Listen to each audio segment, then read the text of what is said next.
Let's get to the all-quarter century Phillies team. Unsurprisingly, there's going to be a lot of players from the 2008 team on this list. All right, so we started in the infield in the quarter century all-MLB team, so let's do the same. Let's start behind the plate.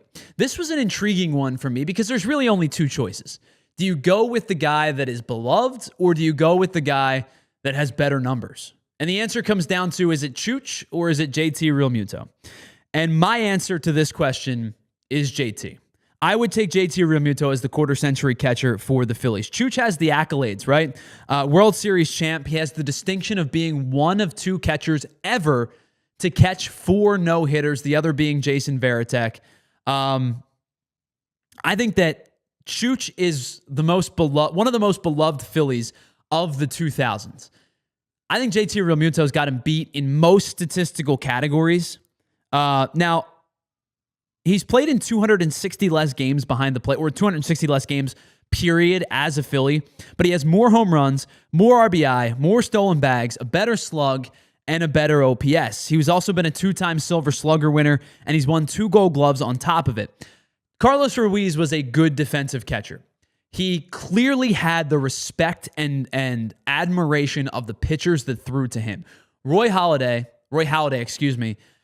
raved about Carlos Ruiz. Cole Hamels raved about Carlos Ruiz. All of these guys told you exactly how they feel about Carlos Ruiz, in the sense that they adored this guy as a pitch sequencer, as somebody they trusted behind the plate. JT Realmuto is one of the stalwarts defensively of the last 10 years or so. His pop time alone. When you think about pop time, you think about JT Realmuto. When you use the phrase BCIB, Carlos Ruiz's name never came up. And it's not a disrespect thing to him. There was, as we laid out, a lot of really good catchers in Carlos Ruiz's time. I think the catcher position is worse now than it was when Ruiz was catching, at least from a statistical standpoint. But JT Realmuto had claimed to being the best catcher in baseball for a period of time that included being a member of the Phillies.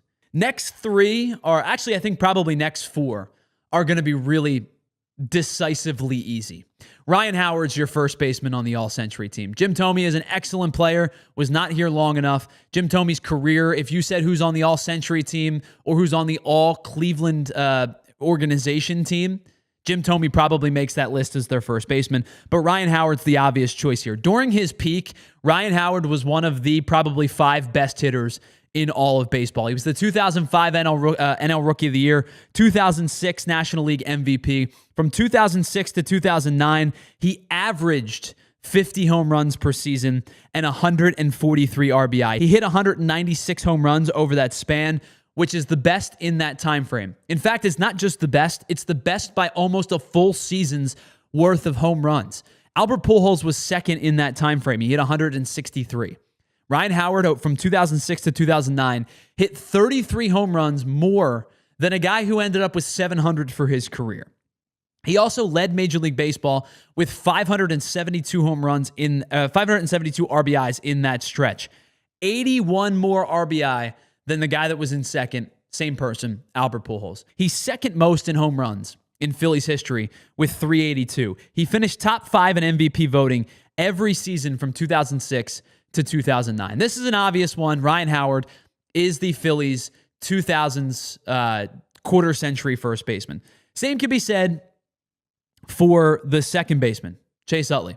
Chase Utley is the obvious choice here as well. 4 straight Silver Sluggers from 2006 to 2009. Over that stretch, he scored 460 runs. One player had more runs in that time frame. And actually, surprisingly, I was kind of surprised when I saw who this was. It was Hanley Ramirez of the Florida Marlins for that time frame.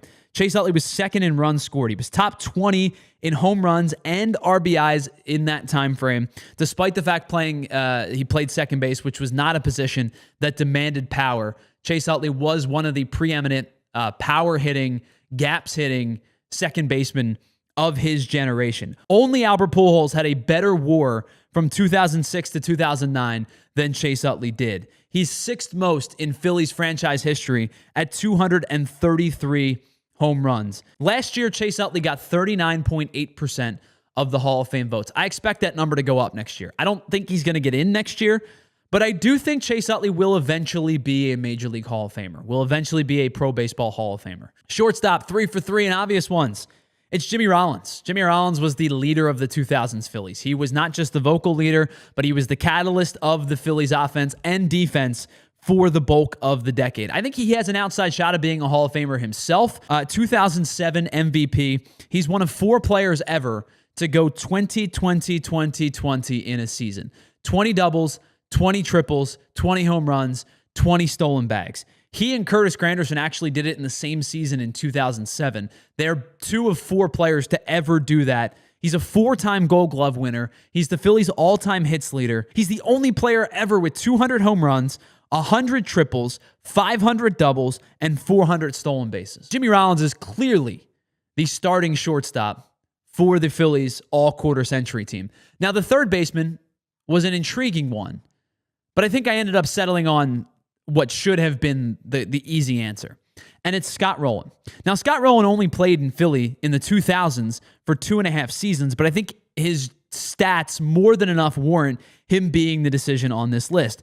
In those 2.5 years, plus the half year in St. Louis in 2003, he won, or in 2002, excuse me, he won 3 Gold Gloves and was a 2002 Silver Slugger.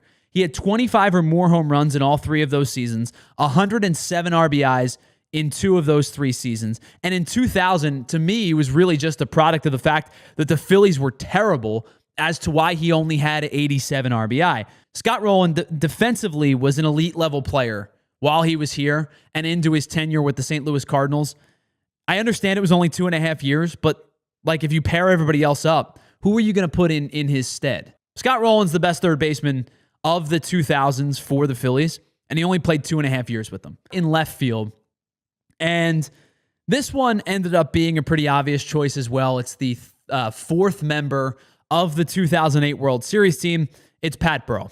As much as I love Raul Ibanez, I was a huge Raul Ibanez fan. I think it has to be Pat Burrell in this instance. He played over 1,300 games in 9 regular seasons for the Phillies, which tells you that he played over 145 games on average per season. He was a consistent in the order, whether he was hitting 4th or 5th.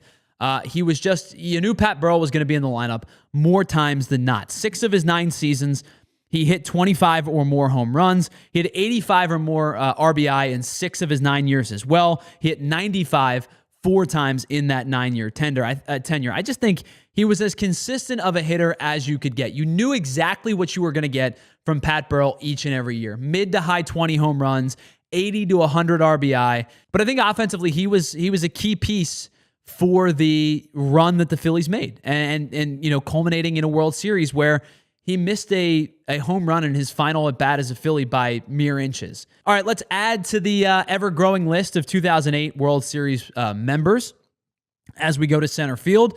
And this one's Shane Victorino, a Rule 5 pick in 2004. You aren't asking for much from a Rule 5 pick. You're asking for them to stay on the roster. He gave you so much more than that. He spent 2005 to 2011 with the Phillies, and I think he really became like a staple both offensively and defensively. He hit 282 in his tenure with the Phillies. He won 3 Gold Gloves. He was a 2-time All-Star.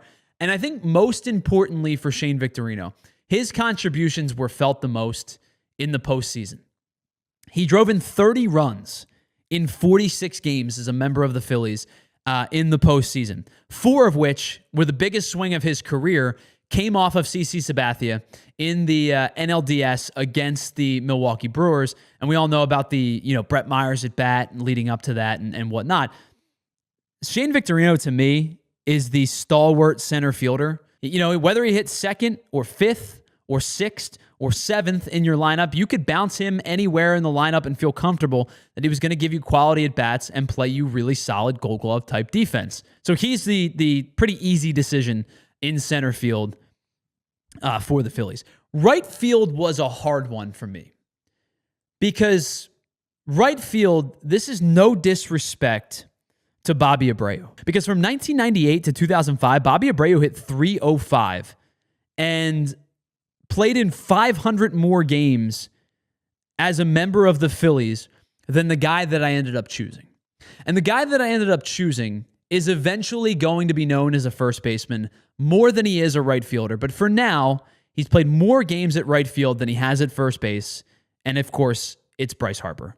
Bryce Harper, I think, has to make the list despite the fact that he, again, eventually will be a first baseman. He's played 227 games and counting at first. He played about 350 games in right field for the Phillies. But Harper's impact to me, I think, is immeasurable both on and off the field.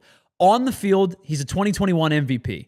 He's a 3-time Silver Slugger. He's gone from being an everyday right fielder to having to be a DH to being an everyday first baseman that I think doesn't go understated or shouldn't be understated, because moving to first base, he's actually been one of the best defensive first basemen in all of baseball. I think he has an opportunity now that Christian Walker is in the American League to win a Gold Glove this year at first base. I think he's that good defensively, and I never expected that to be the case. But to me, Bryce Harper is the answer, not just for his regular season numbers, but because of his postseason heroics, especially in 2022 when the Phillies went to the World Series. As a member of the Phillies, Bryce Harper is hitting .325 with a 1.153 OPS in the postseason. He is one of the most clutch postseason hitters the Phillies have ever had in what is admittedly a small sample size for a franchise that's been around for almost 140 years, but he's one of the most clutch hitters in Phillies history in the postseason. But I think his off-the-field stuff is just as important to the Phillies' success. He has been the ultimate Phillies recruiter. He's almost played GM. Since Bryce Harper signed in 2019, and right before Bryce Harper signed, the Phillies traded for JT Realmuto. Since the Phillies signed Bryce Harper in 2019, here are some of the big-time moves that they have made. They've signed Zach Wheeler. They've signed Trey Turner. They've signed Kyle Schwarber. They've signed Nick Castellanos. They've traded for Jesus Luzardo. They re-signed Zach Wheeler. They re-signed Aaron Nola. They extended Christopher Sanchez and spent countless amounts of dollars to do those things. But the Phillies have been willing to spend money and have been willing to bring in players to help make this organization a success. And I think in large part that is due to pitchman, to recruiter Bryce Harper. And so to me, while he eventually will be a first baseman, and then we can argue Howard versus Harper when Harper's career is all said and done, right now, Bryce Harper still, to me, is the quarter-century right fielder for the Phillies. I saw it in the chat. Like, there's no surprise here. The DH hasn't been around that long in the National League. And quite frankly, even if it was, it's Kyle Schwarber. Kyle Schwarber is like the catalyst of this team. I've used that word a billion, zillion, trillion times when it's describing Kyle Schwarber. He is the catalyst of this team, and he's the DH choice for two obvious reasons. Again, the DH hasn't been around that long in the National League, and I think right now it might be fair to say Kyle Schwarber is the Phillies' best hitter. And quite frankly, Kyle Schwarber might have been the Phillies' best hitter last year as well. Kyle Schwarber is the DH. I don't really need to go into too much detail. 148 home runs as a member of the Phillies. He just hit his 300th career home run. He's getting better and better and better. His two-strike approach has vastly improved. His numbers against lefties are off the charts good the last 2 seasons. This is a no-brainer. Kyle Schwarber is the DH for the Phillies quarter-century team.